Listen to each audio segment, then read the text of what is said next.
Kemi pasur 125 dëshmitar, përfshirë 40 dëshmitar që ishin anëtar të ÇK-s. Është pak vonë tani në këtë fazë të gjykimit që të përfshish këto deklarata, ndërkohë që ne po bëjmë mbylljen e gjykimit.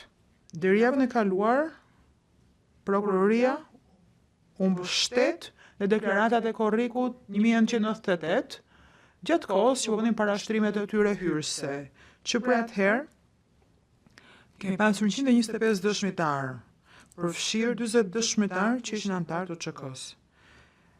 Dhe prokuroria nuk ua tregoi deklaratat këtyre dëshmitarëve kur ishin këtu në sallën e gjyqit. Është pak vonë tani në këtë fazë të gjykimit që të përfshish këto deklarata, ndërkohë që ne po bëjmë mbylljen e gjykimit.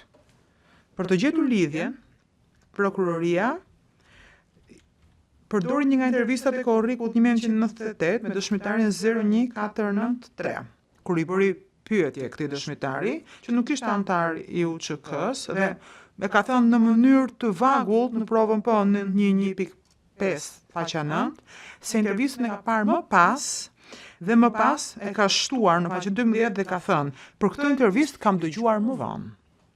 Pra, me sa shohun, në poshtë-shënimin 2275 të dosjes së prokurorisë, i shembullit tjetër që kanë përdorur ata si bazë, është një intervistë e zotit Krasniqi dhe këtë intervistë ja kanë treguar një dëshmitari.